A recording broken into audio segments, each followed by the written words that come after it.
Ay, sí, ya estamos de regreso acá en Cadena Nacional y nosotros como programa nos preguntamos, en términos ciudadanos por supuesto, qué es lo que pasaría respecto a nuestros derechos fundamentales en caso de que gane, por ejemplo, la opción del apruebo o en caso de que gane la opción del rechazo. Es algo que queremos resolver junto a nuestro siguiente panel. Ambos son abogados constitucionalistas, ambos también dictan clase en la misma casa de estudio de la Universidad de Chile y acá están presentes. Vamos a saludar al primero de ellos, Fernando Atria, ya dijimos abogado, y además también presidente del colectivo Fuerza Común. Bienvenido a Cadena Nacional.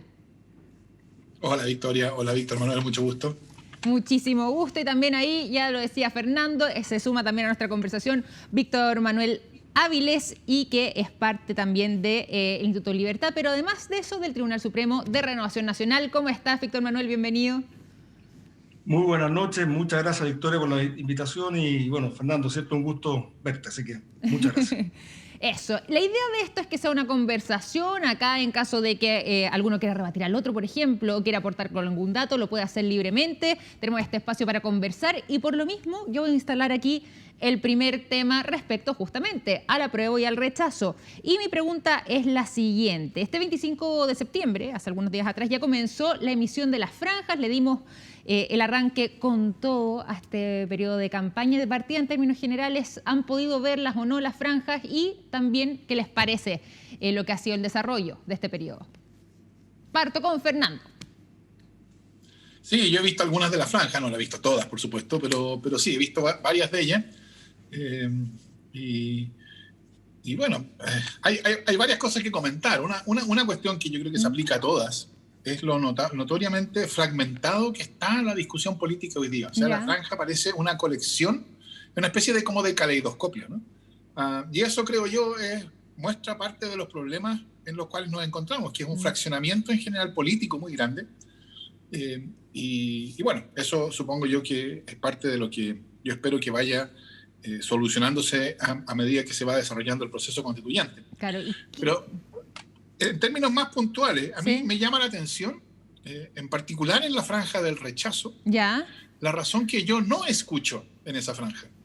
Es decir, yo escucho muchas razones para rechazar. Uno, rechazo por la violencia, o rechazo porque es muy caro, o rechazo porque la incerteza, o por rechazo por los 2 años, etc. La razón que yo no escucho es: yo rechazo porque la Constitución que hoy día tenemos es buena para Chile. Eso no lo dicen la franja del rechazo. Y eso creo yo que muestra que a estas alturas la Constitución que tenemos ha probado ser, en rigor y literalmente, indefendible. Mira, ¿qué opina al respecto, Víctor Manuel? ¿Qué le respondes tú ahí a Fernando?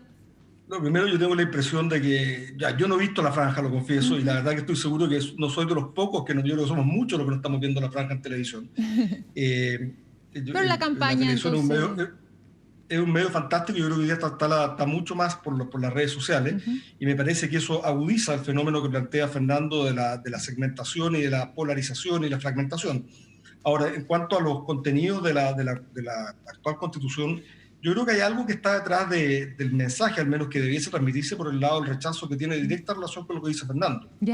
Hay mucha gente que quiere cambios, y personalmente quiero cambios a la Constitución y los vengo propiciando hace varios años, también con Renovación Nacional, pero la idea es partir de lo que establece la Constitución como un piso. Yo creo que el sentimiento de la mayoría de los chilenos es poder construir a partir de lo que han logrado para tratar de lograr, a su vez, una mayor protección social, una mayor tranquilidad existencial y mayor reconocimiento de libertades, como han avanzado efectivamente en la sociedad, al menos, y que la Constitución hoy día todavía no se ha puesto a ese nivel. Pero yo creo que el sustrato detrás de la campaña del rechazo es precisamente ese. Diría que son 2 cosas. Uno, lo cierto es, no es necesario un proceso constituyente para la élite y para los partidos políticos como este proceso, un proceso esencialmente elitista. Y 2, que no es necesario poner en riesgo refundar Chile, sino que queremos ir para mejorar a partir de lo que hemos logrado, sin, ¿no es cierto?, necesariamente exponernos a un cambio que pueda significar una refundación del país. Mira, ahí ya nos queda claro, además también, un poco desprendiéndonos de las respuestas que han entregado los dos, que bueno, en este caso Fernando va por el apruebo, tú, Víctor Manuel, vas por el rechazo. Y por lo mismo, yo les quiero presentar las siguientes gráficas que hemos preparado para que las conversemos. Aquí va lo siguiente respecto a algunas preguntas que se van repitiendo. La primera dice así: de aprobarse la realización de una nueva Constitución, ¿es cierto que comienza desde una hoja en blanco? Parto contigo, así como partimos antes con Fernando, ahora Víctor Manuel, primero con la respuesta. A ver, en esencia, el proceso de creación de una nueva Constitución, que es una parte que se incorporó vía modificación constitucional a la Constitución, que solo contemplaba un proceso para modificarlo, la característica principal efectivamente es que nada va a quedar por defecto, todo va a tener que acordarse y el quórum para acordar es 2/3. En consecuencia, si no se alcanza 2/3 en alguna materia, esa materia queda fuera del marco constitucional y eventualmente podría, ¿no es cierto?, quedar fuera de la Constitución y ser solamente regulado a nivel legislativo. Como a nivel legislativo, la regla de mayoría es la regla general, y además habrá que ver si van a subsistir las leyes orgánicas constitucionales, o sea, si van a reaprobar, o la ley o de quórum calificado. Efectivamente, alguna materia podría quedar entregada a simple mayoría vía legislativa. Ahora, sí debo decir que el proceso constituyente, no muy pulcramente, en la forma que quedó introducido en la Constitución, trató de resguardar de esta idea de la hoja en blanco al menos 4 elementos: el carácter de República de Chile, que para mí es muy sustancial, quiere decir movilidad de clases, movilidad social, responsabilidad de la autoridad. Eso es propiamente una república, no solamente el hecho que la elijamos. Carácter democrático. El carácter democrático no es solamente la metodología de las elecciones, sino también un conjunto de libertades de derechos. Los derechos, los tratados internacionales suscritos por Chile, en general, en materia de derechos y libertades, pero también de inversiones, y las sentencias que hayan sido dictadas por los tribunales de justicia. Y eso, en el fondo, da al menos algo que no puede contradecirse en la Constitución. Y de ahí digo que no es muy pulcro el acuerdo, porque la verdad que lo interesante quizás para muchos hubiera sido que se hubiera dicho que no puede eliminarse de la Constitución, pero dice no puede contradecirse en la Constitución. Perfecto. Y los abogados entendemos que una sutileza tamaña sutileza tiene alcance importante. Fernando, ¿puede añadir también información, interrumpir, aportar, debatir también, por si quiere mencionar algo respecto a lo que estaba diciendo ahora Víctor Manuel? ¿Cuál es tu respuesta, por ejemplo? No, por cierto, yo quiero volver a la pregunta. Sí, ¿es desde una hoja en blanco? ¿Es una hoja en blanco o no? Sí, es una hoja en blanco en un sentido. En el sentido que importa, porque hay otro sentido, un sentido fantasioso, que no es una hoja en blanco. O sea, no es una hoja en blanco en el sentido de que vamos a hacer como si Chile no tuviera historia. Eso por un lado. O sea, yo no sé lo que eso puede querer decir. O sea, ¿cómo uno hace como si Chile no tuviera historia? Yo ni siquiera sé lo que quiere decir eso. Pero despejémoslo, eso no es eso. Es una hoja en blanco en el sentido de que vamos a tener que ponernos de acuerdo. Sí, esa es la cuestión. Esto es lo que tiene el proceso constituyente. Esta vez nos vamos a tener que poner genuinamente de acuerdo. Porque los acuerdos constitucionales que hemos tenido desde 1990 en adelante han sido todos acuerdos que, si a usted no le gusta este acuerdo, nos quedamos con lo que hay. Así ha sido el acuerdo. Si a usted no le gusta el acuerdo que la derecha ofrece para, no sé, para eliminar los senadores designados, si no le gusta ese acuerdo, entonces no hay acuerdo. Y nos quedamos con lo que hay. Por ejemplo, si no hay acuerdo para eliminar la privatización de las aguas, que fue la reforma que se votó en enero, entonces las aguas siguen siendo privatizadas. Ese es el punto. Fíjese, si no hay acuerdo, entonces las aguas siguen siendo privadas o privatizadas. Claro, en cambio, en la convención, si no hay acuerdo, entonces no tenemos regla constitucional, no tenemos constitución. Entonces, vamos a tener que llegar, y yo estoy seguro que vamos a llegar, porque todos los agentes van a observar que es necesario responder a esa demanda ciudadana. Vamos a tener que llegar positivamente a un acuerdo. Y entonces va a pasar una cosa, que cuando terminemos vamos a poder decir, esa constitución, la nueva, es nuestra. Es decir, es la constitución que todos genuinamente acordamos, porque lo que no acordamos no está ahí. Es la primera vez que vamos a tener una constitución que vamos a poder todos decir, es nuestra constitución. Fernando, y ahí también sumo la pregunta a Víctor Manuel, pero ¿qué pasa si es que no llegamos a esos acuerdos? ¿Qué pasa si es que empieza a transcurrir el tiempo y en esos 2 años no llegamos a acuerdos en ciertos puntos? ¿Cómo queda la situación? ¿Se mantiene la constitución actual o qué pasaría en ese caso? Bueno, eso está resuelto en la propia modificación constitucional que dio origen a este proceso. Solo hay derogación orgánica, es decir, total, de la actual Constitución en caso que una vez terminada el proceso de creación de la nueva Constitución por la Convención Constitucional o la Convención Mixta, sea cualquiera de las dos la que la ciudadanía elija, se someta a plebiscito y gane la aprobación de la nueva Constitución. En otros términos, al final del proceso, los ciudadanos chilenos van a poder comparar la actual Constitución con lo que está proponiendo la Convención Constitucional y la Convención Mixta, y si votan, si le parece que es mejor la actual Constitución, podrán votar rechazo al final, y solamente en caso que gane el apruebo al texto propuesto por esta Convención Constitucional va a producirse una derogación. Eso es interesante porque no hay un proceso de anomia, no hay ningún momento en que en Chile no exista normativa constitucional que esté rigiendo. Y eso sí creo que es un tema importante transmitirlo desde la academia a la ciudadanía y al exterior también, porque hay mucha gente que quisiera ver una situación crítica de incertidumbre para Chile. Yo creo que eso no es así. Es importante consignar eso, y esto, y aquí yo lo he visto, al menos desde mi vereda, lo he visto más en gente que incluso vota por el rechazo, que dice, bueno, ¿qué va a pasar en este periodo si es que no está redactada la Constitución? Es como si no hubiera nada, esto es como, por decirlo de una manera, un pueblo sin ley, una desinformación también respecto a esto, pero no existe así, ese mito circulando en algunas personas y es bueno aclararlo. Por lo mismo, Víctor Manuel, y ahí también Fernando, extiendo ahí la invitación a completar esta respuesta. Pero, ¿qué pasa en ese escenario? ¿Qué le podemos decir a quienes lo que dice Víctor Manuel es correcto. Lo que dice Víctor Manuel es correcto. A mí me gustaría añadir una cosa. Cuando uno se pregunta cómo va a operar esta regla de los 2/3 desde una hoja en blanco, yo creo que uno tiene que tener claro que hay dos posibilidades. Una posibilidad que en algún momento el senador Alamán la dijo, como que era posible que nosotros lo hiciéramos, y, en fin, que es que la derecha, suponiendo que tiene 1/3 más 1, para volver a la Constitución de 1980, como dijo en algún momento, nos negamos a todo.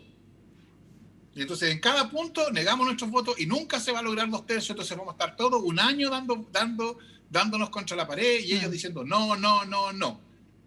¿Qué pasa con eso? Entonces, claro, eso tiene como resultado que no hay un nuevo texto constitucional pactado desde una hoja en blanco por 2/3, y por lo tanto eso llevaría al fracaso del proceso constituyente, por cierto. Ahora, yo creo que ese fracaso es un fracaso que no le conviene a nadie. No, claro. Y que entonces yo no creo que vaya a haber un fracaso completo del proceso constituyente, porque a nadie gana con eso. Porque si fracasara completamente el proceso constituyente, yo no creo que Chile vaya a volver en paz y tranquilidad el 17 de octubre a vivir bajo la Constitución de 1980, que ya va a haber sido rechazada en el plebiscito del 25 de octubre. Porque el supuesto de que hay convención es que gana el apruebo. O sea, ya va a haber sido rechazada la Constitución por el pueblo. Entonces, la idea de que se puede forzar el fracaso del proceso para que volvamos a la Constitución del 80, que ya ha sido rechazada, o sea, que el pueblo ya la ha dejado atrás, yo creo que eso no es viable. Por lo tanto, este escenario de que los 2/3 operen como algo que lleve al fracaso global del proceso constituyente, yo creo que el tercio más 1. El tercio más 1. O sea, la regla de los 2/3 que permite 1/3 más 1 bloquear, sí. Claro. Yo quisiera agregar, Victoria, que hay una cosa muy importante. Perdón. No, es simplemente que entonces la manera en que va a operar la regla de los 2/3 no va a ser como una especie de veto sistemático y completo, sino va a ser como una regla que va a ir midiendo qué es lo que entra y qué es lo que no entra al nuevo texto constitucional. Víctor Manuel, ¿tú querías agregar algo más antes de que pasemos también a la próxima gráfica? Sí, no, básicamente quiero decir que la primera cosa que se va a votar, además de la mesa de la Convención Constitucional o Mixta, es el famoso reglamento de votaciones. Ese reglamento de votaciones en la historia de Chile, y esto, Fernando, es así, lo sabemos porque estudiamos esta cuestión, siempre que uno quiere hacer una nueva constitución, pone un grupo de señores a discutir cómo se va a aprobar y otro grupo de señores a escribirla. Y probablemente terminan, primero los que van a escribir la constitución completa, terminan con un proyecto y los otros no han empezado ni siquiera a ponerse de acuerdo. Es muy complejo. Entonces, acá hay una cosa fundamental que es este reglamento de votación que tiene que ser rápidamente despachado, tiene que darle garantías a todas las partes, de manera que las partes entren tranquilamente a discutir sin sentirse que están detrás de una trampa, están cayendo en una trampa. Y por eso es muy importante, creo yo, que una vez, en caso que gane el apruebo, cuestión que creo que no va a suceder, en caso que gane, que rápidamente se pongan los grupos políticos en general y la sociedad a discutir ese reglamento, porque de eso va a depender la viabilidad del proyecto. Personalmente, soy de los que creo que si gana el apruebo, hay que ayudar y cooperar para que este proceso lleve hacia una nueva constitución, donde además tengo muchas ideas de lo que se puede hacer con la nueva constitución, manteniendo las cosas que son positivas de la actual y además agregando cosas que reflejen mejor el sentir de la sociedad hoy día. Mira, hagamos lo siguiente, pongámonos, como dices tú, en la situación de que ganara el rechazo y por lo mismo, ¿cómo podemos resolver la siguiente gráfica, lo que presentamos ahí, esta duda? Si gana el rechazo, ¿es posible reformar el sistema educacional del país uno de los temas que más preocupa también a la ciudadanía. Y por lo mismo, ¿qué respuesta podemos entregar ahí? Víctor Manuel, tú estabas diciendo recién, y tú vas por el rechazo, entonces a ver si te haces cargo primero de esa pregunta y después replicamos con Fernando. Perfecto. Hay dos planos de respuesta. El primer plano, ¿no es cierto?, es si vamos a reformar el sistema educacional con reforma constitucional. Parte de lo que yo estoy planteando es que no es bueno que gane el apruebo, es mejor que gane el rechazo, porque hay que exigirle a los parlamentarios que fueron electos con la potestad constituyente de modificar la Constitución que hagan su pega. Y hace rato que la ciudadanía demanda cambios constitucionales que están ahí parados porque los señores están recibiendo su dieta y no están haciendo los cambios que tienen que hacer. Entonces, podría haber primero un cambio constitucional que tuviese incidencia en materia educacional. Si no hubiese cambio constitucional y hubiese que entrar directamente a un cambio a nivel legal del sistema educacional, lo único que puedo decir es que la Constitución actual tiene algunas características. Una característica es que no se puede privar a los padres de su derecho a elegir dónde quieren educar a su hijo ni bajo qué valores. Y eso creo que la ciudadanía lo valora positivamente. Y claro, si una ley trata de pasar por encima de eso, no va a poder ser aprobada. No va a poder ser aprobada, como no fue aprobada gracias a la interpretación del Tribunal Constitucional, una ley que pretende quitarle, promovida por el gobierno de Chile, quitarle el derecho a la gratuidad a determinados alumnos por el hecho que estaban estudiando en determinadas universidades que tenían un controlador con determinadas características. El derecho a la educación y la gratuidad para acceder es un derecho del estudiante y no, lo cierto, se le puede discriminar por la condición del Ahora, sí, si tú me dices, si la reforma educacional, sí, hay un tema de endeudamiento importante es crear un monopolio estatal. ¿Sí? Espérate, si la reforma educacional es crear un monopolio estatal de la educación, yo diría que eso no se podría hacer a menos que se reformara la Constitución. Perfecto. Fernando, y también a ver después si podemos hablar respecto al endeudamiento, pero por mientras, Fernando, para replicar, ¿o estás de acuerdo con lo que menciona Víctor Manuel? Bueno, no, yo creo que básicamente la reforma que se necesita en Chile no se puede hacer con esta Constitución. Ya. Ahora, hasta cierto punto, es una cuestión de azar.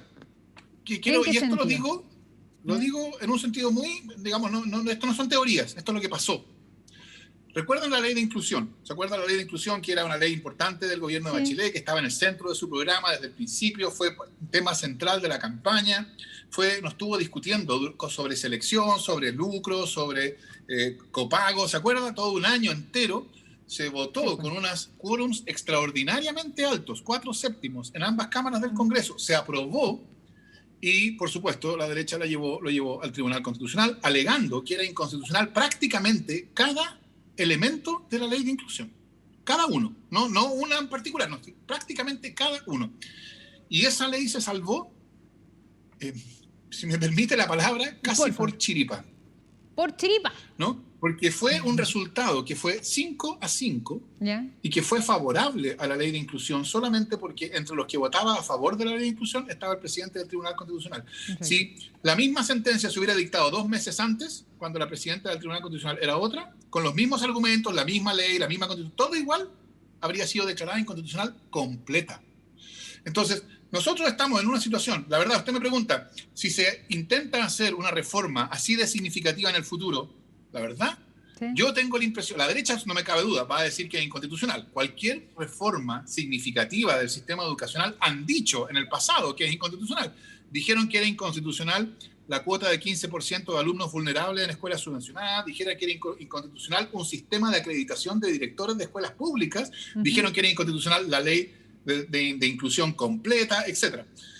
Entonces, por eso es necesario una nueva constitución, porque los chilenos ya sabemos si eso es lo que ha pasado, no son teorías ni ideas, esto es experiencia. ¿Cuánto tiempo llevamos discutiendo acerca de la necesidad de una reforma significativa al sistema educacional? ¿Cuánto tiempo llevamos discutiendo sobre pensiones? ¿Cuánto tiempo llevamos discutiendo sobre todas estas cosas? Y resulta que ahora rechazamos, mágicamente se van a crear las condiciones para que todas estas reformas que no han sido posibles en 30 años, las podamos hacer en 2 semanas. Yo creo que eso es completamente ficticio. Víctor Manuel te quiere replicar, parece. A ver. No, yo creo que se ha avanzado, gracias a Dios, se ha avanzado bastante en materia de educación. Hoy ya tenemos una gratuidad donde antes no existía. Yo creo también que la ciudadanía también tiene mucha manija en esto. La ciudadanía vota cada 4 años y eso lo puede una democracia. Y cuando la ciudadanía ve de que un grupo constantemente de derecha o de izquierda invoca la Constitución para frenar proyectos que ellos quieren, también sanciona con el voto, y eso es parte de los pesos y contrapesos que son propios de una democracia. Ahora, tú me diste la razón, pues, Fernando, al final ese proyecto de ley fue considerado constitucional precisamente por el Tribunal Constitucional. Tú dices que fue una casualidad. O sea, yo diría que sería más inteligente tener un sistema en que una ley tan importante como esa no sea aprobada por chiripa. Que no sea aprobada por chiripa. Yo creo Yo creo porque estamos de acuerdo, ¿no? Si se hubiera votado 2 meses antes, habría sido inconstitucional. ¿Están de acuerdo o no? Ahí operó el voto dirimente del presidente, que es exactamente lo que tú estás diciendo. Ahora, yo creo que la gente valora que el Tribunal Constitucional, en algunas condiciones, no con el abuso que a veces se hace, le ponga freno al legislador cuando se violan sus derechos. Y para eso está el Tribunal Constitucional, no solo en Chile, en todos los países de las democracias occidentales, hay en muchos de ellos tribunales constitucionales que ejercen precisamente esa función. Porque justamente la Constitución es un elemento contramayoritario en el sentido de que para aquellos valores, derechos y libertades que la mayoría de los ciudadanos respaldan, y eso ahí me hago cargo de la pregunta, lo que queremos ver ahora con el apruebo y el rechazo, si la mayoría de los ciudadanos respaldan o no los derechos y libertades de la actual Constitución. Pero una vez que están establecidos, efectivamente el Tribunal Constitucional tiene que resguardar esos derechos y libertades del propio poder y los poderosos que están también legislando. Y así como hablábamos respecto a la opción de que ganara el rechazo, también hay algunos cuestionamientos respecto a la apruebo, particularmente el dinero invertido en una situación de pandemia, 2,5 millones mensuales y la baja participación de los independientes. Uno, y aquí les planteo la pregunta, ¿es un segundo congreso? Está esa duda. Y lo segundo, ¿cómo subsanar la participación de los independientes? ¿Estamos a tiempo ahí o ya es demasiado tarde? Fernando, para ir finalizando también esta conversación. No es un segundo congreso, es una asamblea constituyente, es así de simple. No tiene las facultades que tiene el Congreso, tiene facultades de darnos Me refiero a la inversión monetaria en este caso. O sea, yo diría, no conviene monetariamente, mirándolo desde el punto de vista estrictamente monetario, ¿no le convendría a Chile tener una institucionalidad política que esté legitimada ante la ciudadanía? ¿No habría sido bueno tener una política que hubiera podido evitar el estallido del 18 de octubre? Esa es la pregunta. Porque evidentemente, por supuesto, va a haber que pagarle dietas a los miembros de la convención. Porque si no, solo podrían ser miembros de la convención las personas que pudieran mantenerse, los ricos, digamos, ¿no? Va a haber que pagar dietas. Entonces la pregunta es, ¿eso es un desperdicio de recursos o es una manera de invertir para tener lo que Chile, yo creo, que necesita fundamentalmente, que es tener una institucionalidad política legitimada? Hoy día, y esto es una cuestión que los parlamentarios saben mejor que uno, hoy día la institucionalidad política está deslegitimada. Los partidos políticos están deslegitimados. Yo creo que eso es bien malo para la democracia. No es algo que uno deba celebrar, pero yo creo que es un hecho. Y es un hecho que se manifiesta en la dificultad para tomar decisiones, para que esas decisiones sean eficaces, etc. Esto lo dijo incluso el propio ministro Mañalich entonces. ¿Se acuerda cuando dijo que en un contexto de desconfianza ciudadana de la autoridad es mucho más complicado enfrentar una pandemia? Bueno, tiene razón. Y no solo enfrentar una pandemia, todo es más difícil. Entonces, creo yo que hacer un punto de campaña acerca de que vale 10.000 millones de pesos, cuando en términos del presupuesto nacional eso es prácticamente insignificante. Por supuesto, desde el punto de vista del presupuesto de una familia, 10.000 millones de pesos es más de lo que una persona va a ver en toda su vida, obviamente. Pero desde el punto de vista del presupuesto estatal, es una cifra muy, muy menor, muy insignificante. Entonces, hacer un punto de ese tipo yo creo que es pequeño, porque ignora, primero, la insignificancia en términos presupuestarios, y segundo, que desde el punto de vista del interés nacional y lo que le conviene a Chile, incluso si uno lo mira en un sentido puramente económico, es una inversión extraordinariamente útil. Por lo mismo, y para ir finalizando también, la réplica, en este caso de Víctor Manuel Avilés. ¿Qué respondes tú, Víctor Manuel? Son 10.000 millones de pesos en un momento que el país está con mucha apertura y el presupuesto fiscal está bastante más apretado. Este es un Mercedes-Benz que se diseñó en una realidad distinta de Chile. Es plata que va a ir directamente a las personas que designan los partidos políticos, porque la regla de elección de los convencionales constituyentes no tiene nada que ver con los ciudadanos comunes, tiene que ver con ciudadanos que sean protegidos de los partidos políticos, esa es la realidad. Pero estoy de acuerdo con Fernando, yo no voy a hacer un punto de esto. A mí me parece que demagogia pura decir que esto no va, que lo de la Constitución no es importante. Lo que pasa es que la Constitución es muy importante. Mi punto es que me parece mucho más compatible con una democracia constitucional es que esto lo solucione el Congreso Nacional, que es la institución que va a seguir acompañándonos, espero yo, durante muchos años, y ojalá que no tengamos nuevamente golpes militares. Eso es lo que a mí me parece. Pero efectivamente el costo es un punto que algunos levantan. Yo creo que eso es bastante populista centrarse en ese punto. Yo creo que hay cambio importante y debe hacerlo el Congreso Nacional. Excelente ahí la conversación junto a Fernando Atria, junto a Víctor Manuel Avilés. Queremos agradecerle esta conversación aquí en Cadena Nacional. Se nos pasó rapidísimo. Y agradecerles de nuevamente entonces Fernando, además desde Alejandría, que se pudo conectar. Así que muchísimas gracias. No, pero lo decimos por la biblioteca maravillosa. La biblioteca que yo sé, eso te iba a decir. No la cachamos rápido, no la cachamos rápido. Porque la biblioteca yo sé que Víctor Manuel se la estaba envidiando. Dila. Sí, viste, me tiene 2 pisos. Buena historia, buena. Buena periodista, eso está bien. Por los textos, ¿ves? Oye, les agradecemos a los dos también por esta conversación y ya más adelante ahí los invitaremos nuevamente para seguir debatiendo. Cuídense mucho, que estén muy bien. Muchísimas gracias. Muchas gracias, adiós. Fernando, Victoria, nos vemos. Igualmente, nos vemos entonces y nos vemos también todos ustedes. Cuídense mucho, queremos agradecerles por su sintonía durante esta jornada y ya mañana nos reencontramos en este mismo horario a través de la pantalla de VIX. Cuídense, que estén muy bien. Chao, chao.